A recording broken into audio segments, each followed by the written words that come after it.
Hello, and welcome to ADHD Love Parent Talk, episode 31.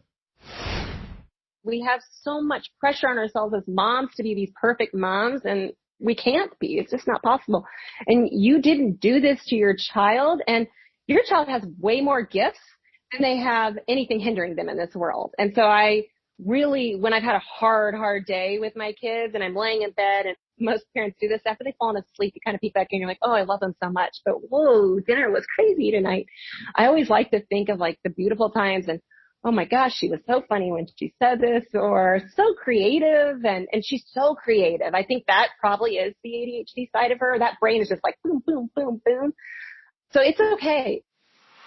Hello, and welcome to the ADHD Love Parent Talk podcast. If you felt like you have been walking your path alone as an adult with ADHD, or as a parent with children with ADHD, you are finally home. I interview parents and professionals, including doctors, coaches, educators, and so much more, so you can not only learn more information about ADHD, I also want you to have tools that you can put in your toolbox as you are going through your journey. Hey everyone, welcome to another episode of ADHD Love Parent Talk, where we talk about all things ADHD. Today I'm so excited to have my guest, Ashleigh. We are actually going to dig into sensory disorder, sensory processing disorder.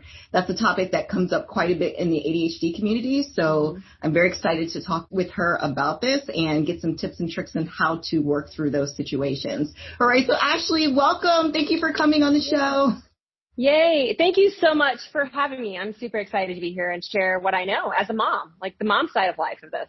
Exactly. So tell the audience a little bit about yourself, a little bit about your background. Yeah. So I'm a mama to 7.5-year-old twins, boy-girl twins. And when they were 3.5, almost 4 years old, I just noticed something was off on my son. I don't really ever want to compare them, but it's easy to do when you're raising two that should generally go along with the same development. Right. And there just seemed to be something a little bit off with him. And it got really hard to parent him, physical, lots of tears in that moment in those years in our lives. He was throwing things. He had to have his door removed, all this just over emotional everything. So my mom was like, I'm on a mission. I'm going to figure out what's going on. This isn't life. I'm not going to do this for the next 18 years. And so I just started researching and digging into things. And I thought, well, if I'm going to do that, I'm going to make what I learned public. I don't need to keep it to myself. And I'm sure I'm not the only mom out there in tears sitting on the other side of a door, but somebody else, kicking and screaming. And so I started a podcast, Parenting That Kid. And I started a blog, and I interview and I reach out to people who are professionals or parents walking the same path. We can learn a lot from just parents alone.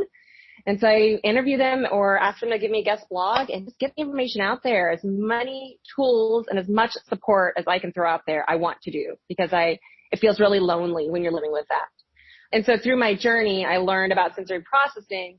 ADHD has always been in my mind.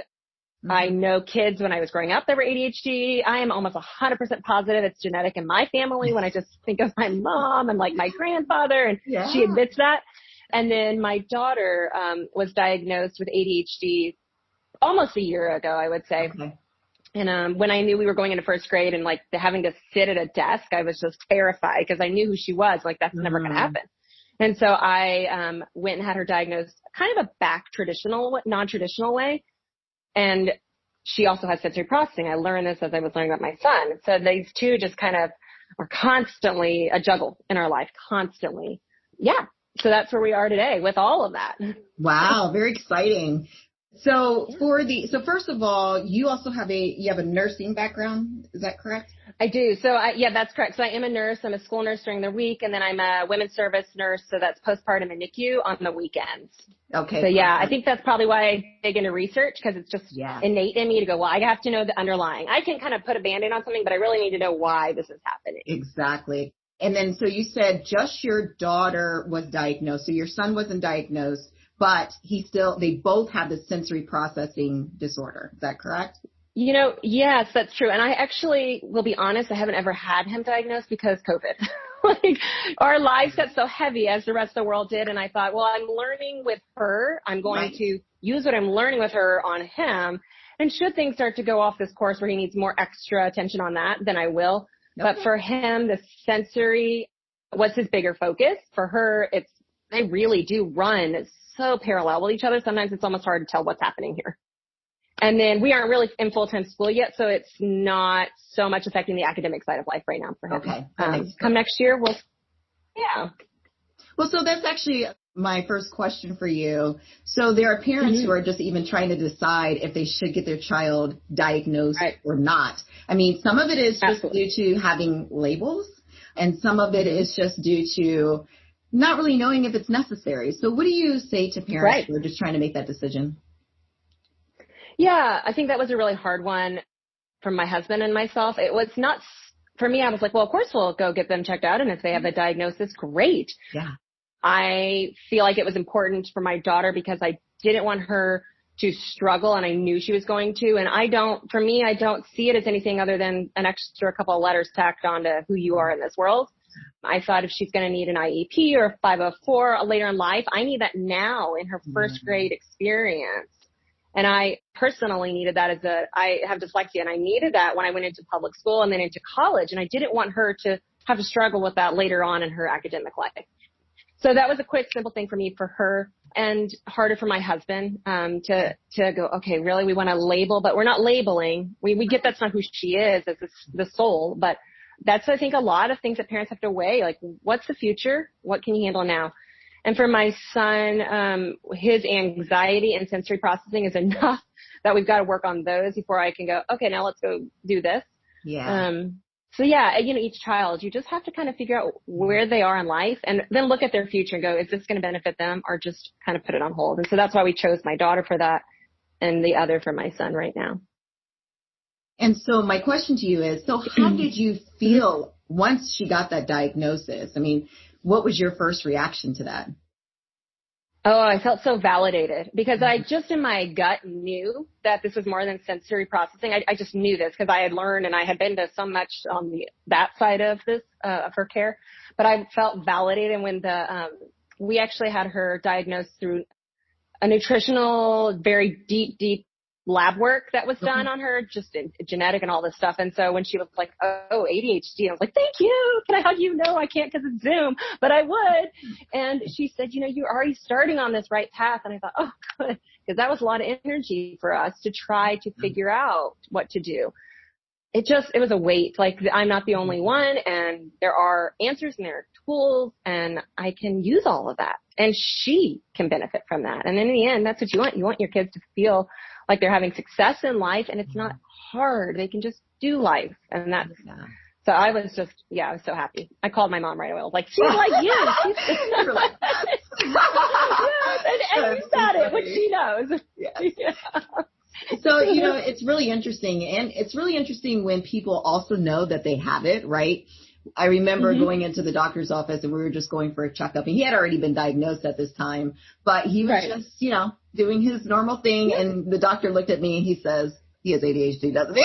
And I'm like, yes, he does. It's like all over. But what's interesting is, obviously there's so many people and so many children that are missed, because my son had the outwardly signs, but my daughter did not, right? And I did not. So with me being recently diagnosed at 45 years old, I didn't have that. I did well in school, and there's a lot of struggles that parents have today. So if a parent really believes that, yes, I really need to get some assistance for my child, I get she's having good grades, but there's some other things that we can work on, and they want to get that diagnosis, what do you suggest to them?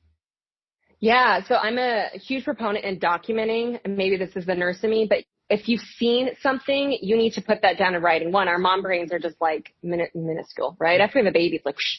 So you might forget it, but document it. There's, proof and time again that little things are happening, and they all start to add up. And I think if you can show up with that information, you will actually have more information coming back to you and you know what to do. Whether it's your primary care physician, or, we went the naturopathic way, or it's the teacher at school, or it's whoever your first point of contact is. I think if you've got this proof in your hands, people are more apt to go, okay, well, let's look into it. Let's see. Let's talk about it.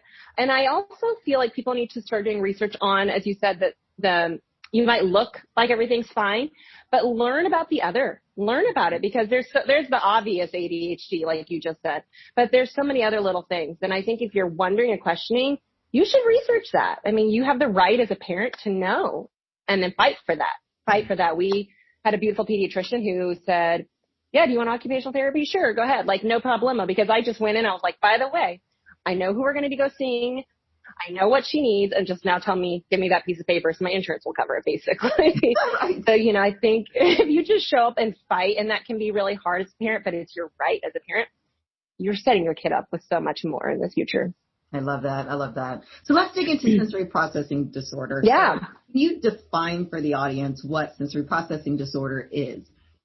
Yeah, so I can do that for layman's term because I am not an occupational therapist, and they are lovely people. Everybody should have one at the front because they're going to give you so many tips.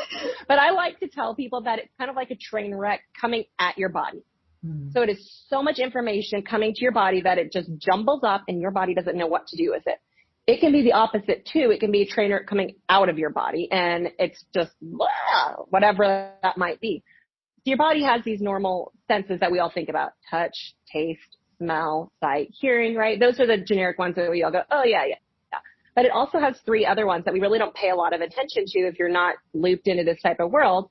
There's vestibular, which is those little spirals in your ear so that your head knows where you are in space. So it's kind of like this balancing, or if you were going to go take a step down, your body would go whoop and knows how to do that appropriately.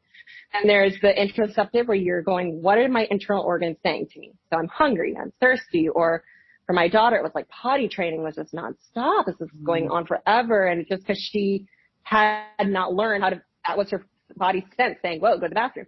And then there's proprioceptive, which is like your muscles and your big joints and your big bones, kind of like the movement of those in space, where they are in your surrounding areas. So when you have an ADHD child who also has sensory processing, this is the classic example that I tell people at my house. Dinner time is just a hot mess. So she's constantly moving, right? The ADHD in her is like, I'm going to get up, I'm going to sit down, I'm going to come over here, and I'm just going, But now she doesn't know where right? You kind of get dizzy watching it, but now she doesn't know where she is in space. So she's going to get up to go for her water, or get up, go to give her water afterwards, but her hand doesn't know where to go. Boom, boom. Water spills everywhere. It's just one simple example of the constant movement that ADHD just, and her ability to be everywhere and need to be in every conversation. But then again, the vestibular of her is like, whoa, where do I go? And so, water goes all over the place. Or as I mentioned, potty training can be really challenging because they just don't connect. That's what that means. Oh, I need to stop and go to the bathroom now. Right. So that's where the 2 challenges start to come hand in hand. You go, oh, which one do I focus on right here, right now? Wow. So how do you actually, well, the first question is where does it stem from? I mean, obviously this is something that is part of them. Do we know, do we have an understanding of where it stems from? Yeah, I wish I could give you more medical stuff on that, and I really haven't done a lot of the detailed oriented, but I do know that there is brain balance and stuff, imbalancing. So very much similar to ADHD. I think the brain is just it's your everything of your body, right? So that's where it's coming from.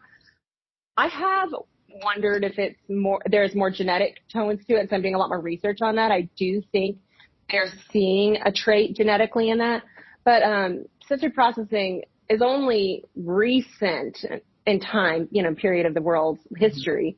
So there's still so much more that needs to come out on that end before anybody can say this, and this. Yeah.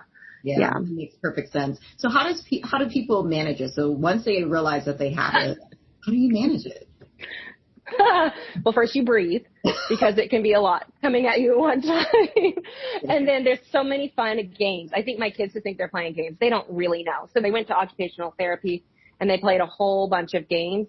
For my son, the biggest thing that we do is a lot of joint compressions or large movements that'll naturally compress the joints. So he pushes things, and this was one of his first things as a child.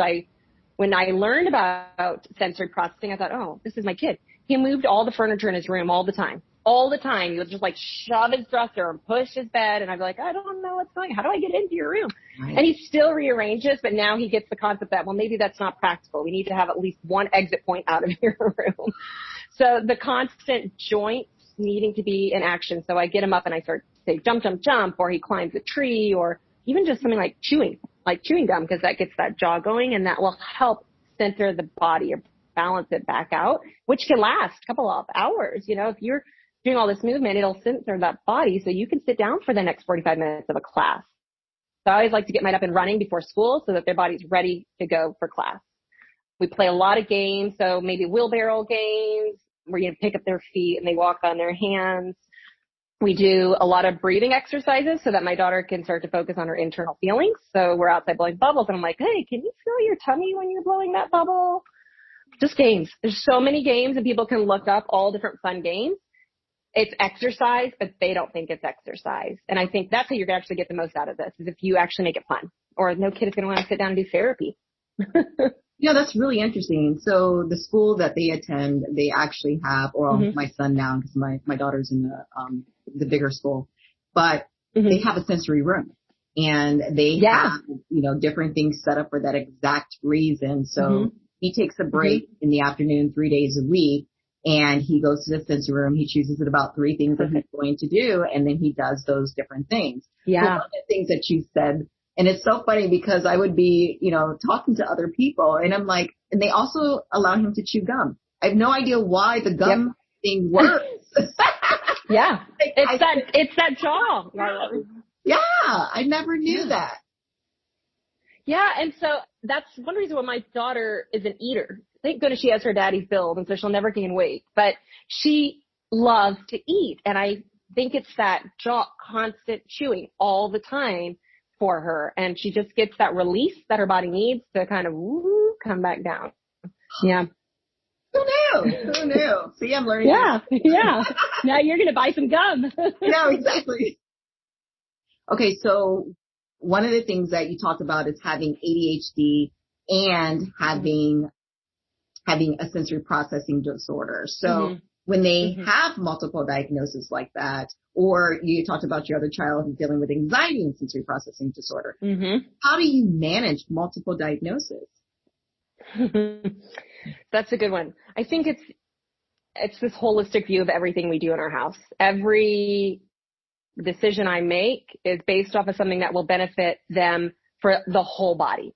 So diet is huge. We do that a lot. And I'm sure for ADHD, you probably learned this, like just simple things like giving her omega pills every morning or whatever vitamins you want to call them, right? So she was on that. She was inflamed. Her body was actually inflamed. So we had to go through this detox inflammatory process so that she could absorb these vitamins. So nutrition is huge. And I focus a lot on that for her ADHD. I just know that if we go crazy off of her diet, then forget it. Poor little thing can't concentrate. And it was all on me as her mother saying, okay, you can have ...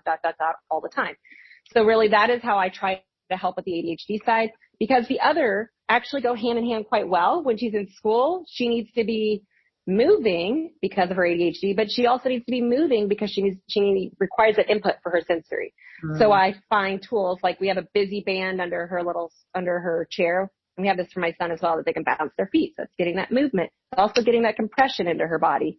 She's got fidget toys galore. Oh my goodness. Those things just fall out of her backpack or sometimes she'll just hand me something new. And that's helping her. Crazy to me that my mind thinks this way, and that how would you ever be able to focus? But she actually focuses when she's just picking up something like this.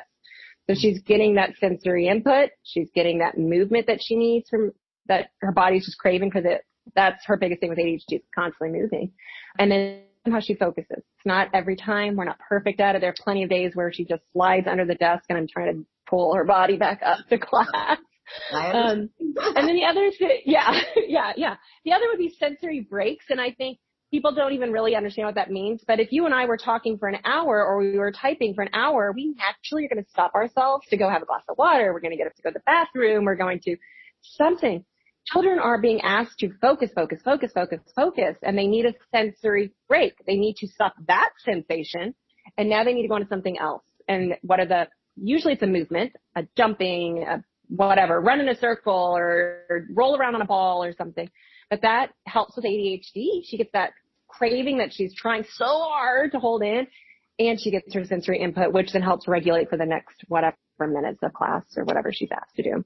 So when I deal with her on one thing, I'm usually like, oh, this is going to benefit this, or do I need to alter this a little so that it all works together? I love that. So if a parent just found out that their child has the sensory processing disorder and they have the ADHD, what are just those first steps? I mean, you talked about some tools that they can use, but sometimes people just don't even know where to start. Right. Absolutely. So I would say your very first step is to contact your pediatrician because they can get you into occupational therapy. It's huge. And you don't have to stick with this for years on end. I don't feel like we signed up and we're like, hey, we're on this for 18 years. But I think you get the support you need and they understand your child. And you probably know this just as well as I do.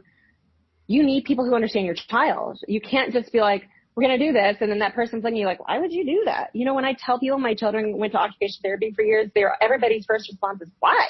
They're fine. Why do they need therapy? Like, right. Sure, their outer shell looks great, but inside things are going all over the place.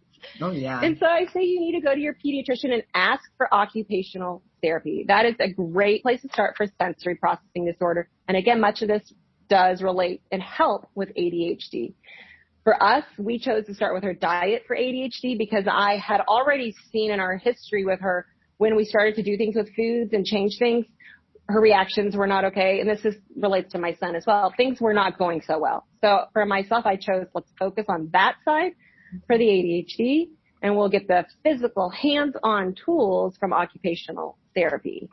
And then together we could work with both of those. So I always encourage people to start with them because the occupational therapists have spent years studying this and they're masters at this and they'll support you at home too. I mean, the way that you can help structure your house and, you know, then you have this present to your school and they can help structure your child's school day. It's really just such a support for you. Okay, perfect. So is there anything that they should do at school? So you talk about occupational therapy, just in general, but is there any questions they should be asking? Especially not every school like mine has a sensory, room. Right. So what type of conversations do you have at the school? I get a lot of questions from moms saying they're so frustrated from their teacher not understanding their child, right? That's such a big one. Like, he's not a bad kid, and they're not. They're really not. They just don't have any control over their little bodies right now. So I think the first question is, what was this child doing when XYZ started? Or is this a pattern every morning at the same time? Or is this, again, I'm into documenting things. I think you should look at, we ate this food every single day. And boy, that was a really crazy week. And then you can look back and go, oh, and I sent him off to school like that. So look at the patterns. You're going to find answers hiding in your patterns. And then have an honest conversation with your child's teacher, whoever your support system is at school. My children go to a very non-traditional school, so we don't have IEP and 504 as of right now.